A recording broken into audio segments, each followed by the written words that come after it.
Someone once told me that if you put 10 people in a room and you feed those 10 people cocaine and heroin every day for a week, that you will have 10 drug addicts walking out of that room. But if you put 10 people in a room and you pump alcohol into them every single day for a week, you may have 2 people who are alcoholic, you may have 3 or 4. The point is, you don't know that it has hit you until you are knee-deep in it. I think that my alcoholism came as much of a surprise to me when I realized that I was an alcoholic as it did to some of my friends. And I must say, these friends lived in other states. If they lived in the state where I lived, they would have known. I went through college and I went through graduate school, never drank. I didn't like the smell of it. I didn't like the taste of it. I didn't like the way people acted after they had been drinking. Then one day I read a medical report that said 1 glass of wine a day will help prevent a heart attack. So I thought, oh, heck, why not? So I started having a glass of wine with dinner every night. Well, that glass of wine with dinner every night led to 2 glasses of wine, led to 3, led to 4. I mean, pretty soon I found myself drinking every single night. And the drinking progressed from wine to scotch and water. And pretty soon it would be just scotch on the rocks. And pretty soon it would be just the scotch. One of the problems that I realized is that I learned very early how to take care of my physical needs. I knew what to do if I was tired. I knew what to do if I was hungry. I knew what to do if I cut my finger. I had no idea how to take care of my emotional needs. So I had no idea what to do if I got scared, or if I got lonely, or if I became angry. So I drank. That's what I did. I was never comfortable with other people, and I drank. I was never comfortable with myself, so I drank. I felt inferior, I felt inadequate, I loathed myself, and I drank. I never felt as though I made mistakes. I felt as though I was a mistake. And so I drank. Pretty soon a pattern started developing so that every night I drank, and then from what I understand from doctors is that the alcohol kind of deadens your nerve endings, and then pretty soon when it starts wearing off, it kind of shakes you up and jars you. Well, I would drink every night and fall asleep. And then the alcohol started wearing off, and I would wake up about 1 o'clock in the morning. Couldn't go back to sleep because I had the shakes, and I'd drink some more to go back to sleep.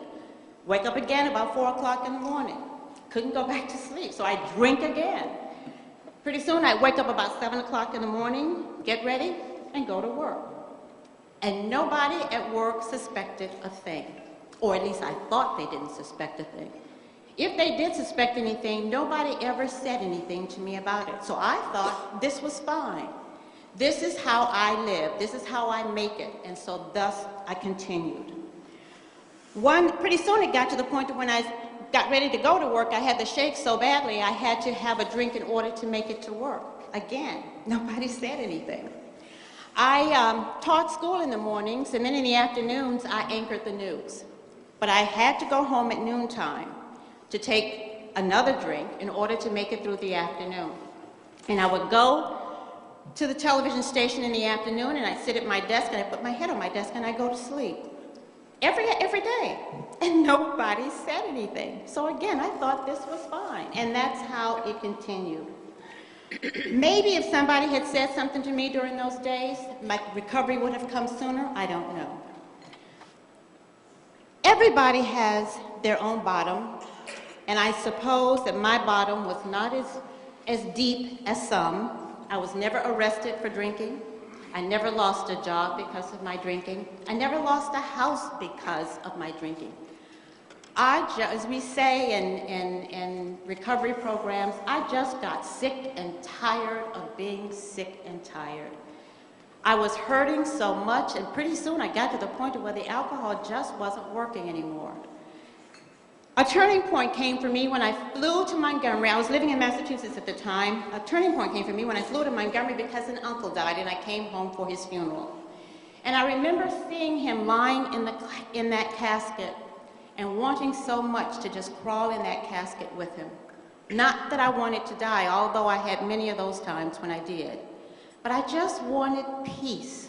I just wanted the peace that he had on his face lying there in that casket. Pretty soon after that, I went back to Massachusetts and I moved to Alabama because my parents were ill and I had to take care of them. I was determined moving here to Alabama that I was going to stop drinking because this is a small community and word gets around. But I couldn't. I tried. You guys don't know how hard I tried. I mean, I just truly felt as though I could not live without alcohol. And so I went to a counselor to try and get me to stop drinking. And I told the counselor when I walked in, please do not recommend any 12-step groups to me because I'm not going to one of those.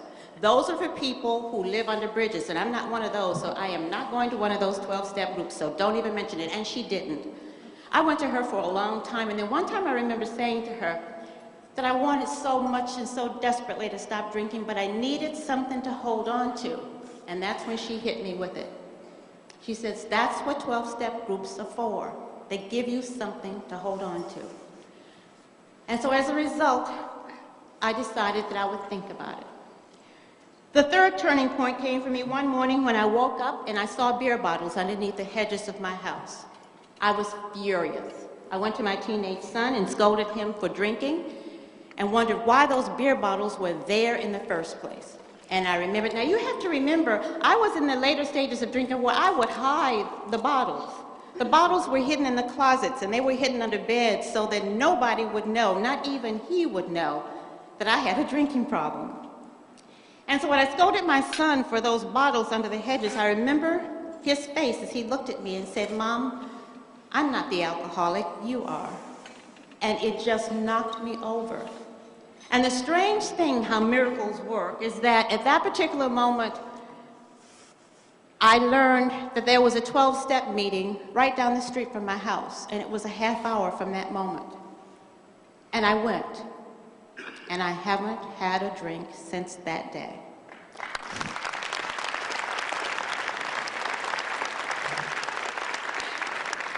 Not only was that timing a miracle for me, but you're looking at a miracle.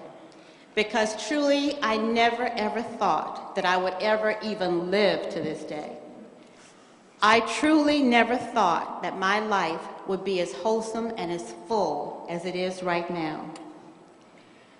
I have often told people that if some doctor told me that I only have a week to live, not even then would I want to even take the smell of a drink. Because life is just so rich for me now, I don't want to miss a moment of it.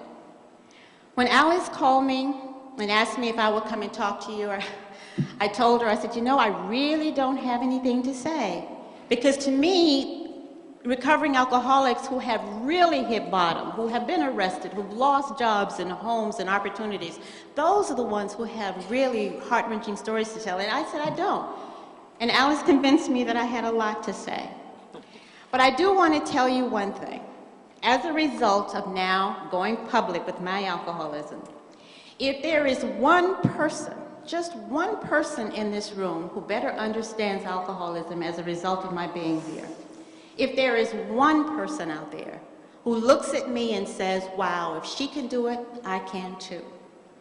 Or if there is, now I'm getting emotional, or if there is one person who feels or who comes to me and says, I need help, where do I begin?